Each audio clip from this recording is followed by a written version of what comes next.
All right, so the cold and windy weather continues. It's about 6:30 a.m. I'm gonna try to get a surf and hopefully not freeze. But then I think I'm gonna head down to Santa Cruz where the weather's warmer, it's more protected, to do a painting. So that's the plan.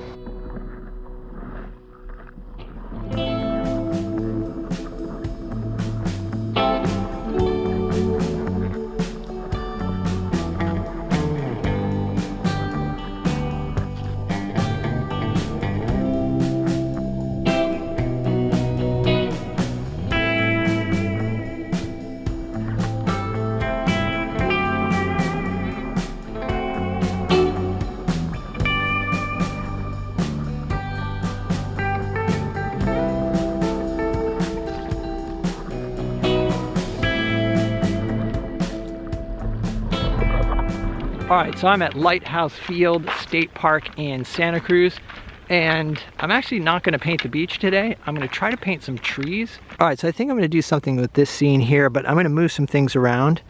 I like the trail leading in, and then I like this tree here. I wanna move this tree over and replace these two trees. Yeah, something like that.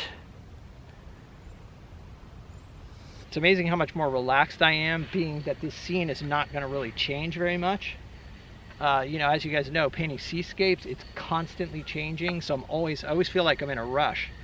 But today, I feel pretty relaxed.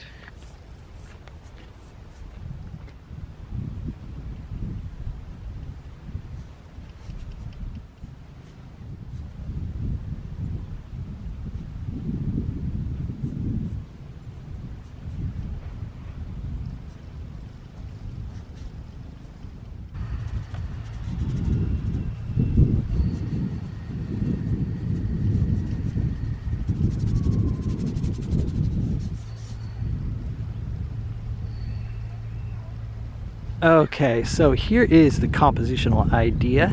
So I've kind of moved these two trees closer together, and a lot of times what I'll do with cypress trees is I'll kind of indicate where the trunks are and then add the foliage on top and keep it really sketchy. So I'm gonna start laying into darks now. All right, one thing that's important to remember is when you're painting trees, even the light portion of the tree is a lot darker than the sky. So you got to be sure to keep those values dark. All right, so for my dark mixture, I'm using alizarin crimson and ultramarine, and I'm mixing in some liquin to thin it a bit, and odorless mineral spirits as well. I want to have some red in this painting because it's mostly greens, and it'd be nice to get some reds in there.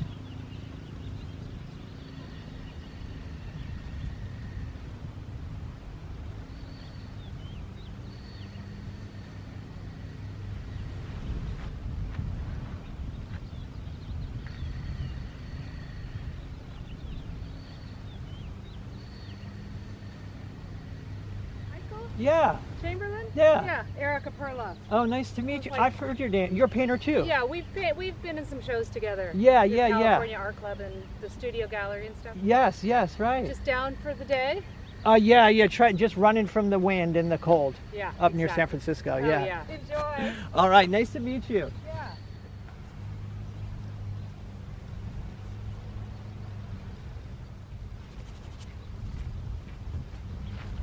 Pretty cool. Thank you. You're welcome.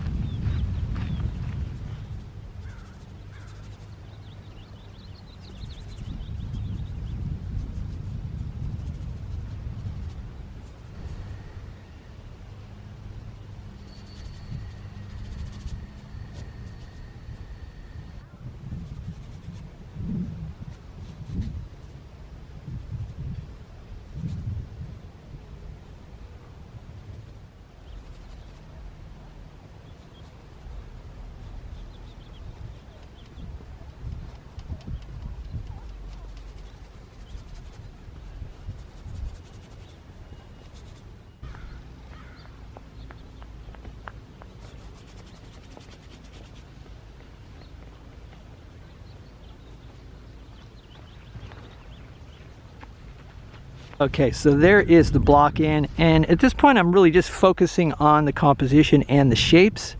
I do like the arrangement of shapes. I think there's a good, it has a good feel to it. I didn't, as you notice, I didn't put like the wildflowers. I'm gonna have to figure out how to handle that and figure out what color they are. Compared to the trail, they appear to be almost like a purplish color, but then there's some green in there and yellow as well, so it's kind of hard to figure that out. But like I said, I do like the arrangement, and now I'm gonna start going in and reinforcing some of the darkest darks before coming on top of the trees and putting the highlights or the lighter portion of the trees. The lighter portion is dark, but it's a lot warmer. In fact, kind of like the warmth you see on this tree over here.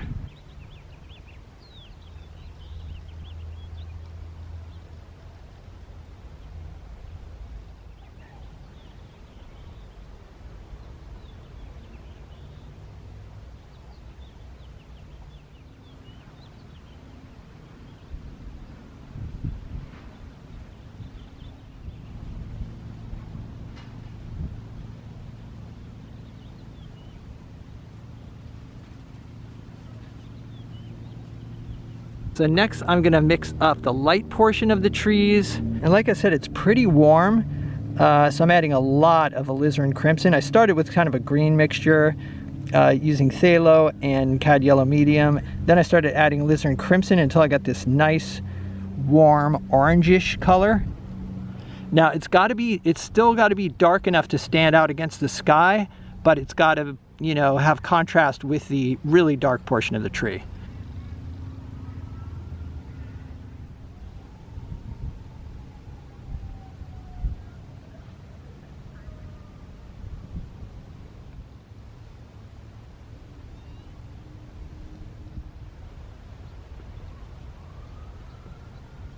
Here's where I am now. I do really like a lot of the sketchiness, and I think the value of the sky is correct up top, and then I need to lighten it as it goes towards the horizon. I kind of accentuated these hills in the background. You probably can't see them from here, but you can see that the sky is a darker blue up top and then it gets lighter. I think the value up above is good. It's just I need to lighten it as it goes towards the horizon without getting too fussy, because there's a lot of nice like sketchy brushwork in here. So I'm going to proceed with caution. A lot of these purples and everything will not seem so saturated when it gets indoors. And I do like those reds that are in this painting. I think if they were removed, actually I also like some of the burnt sienna. If that were removed, I'm going to be careful not to eliminate all of that, because I think that's contributing a lot to the vibrancy that I've got so far.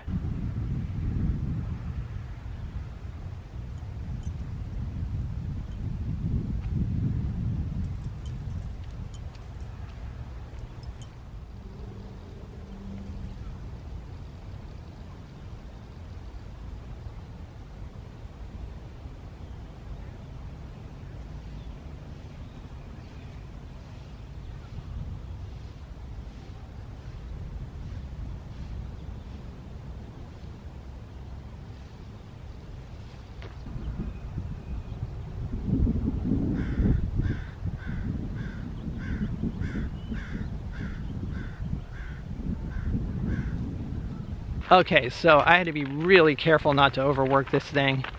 I may have overworked it, but let's go back to the studio and take a look and we'll see what I came up with. Okay, so here is the final painting.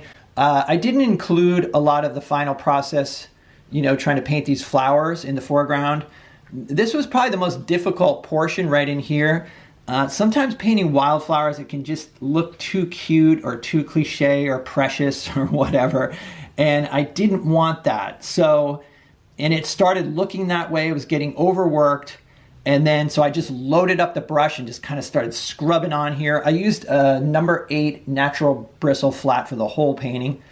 So yeah, I would just, like, when this area just started looking too careful, I'd load the brush and kind of scrub it on there. I like that there are a lot of transparent areas, but yeah, as you can see, the paint is pretty much mopped on there.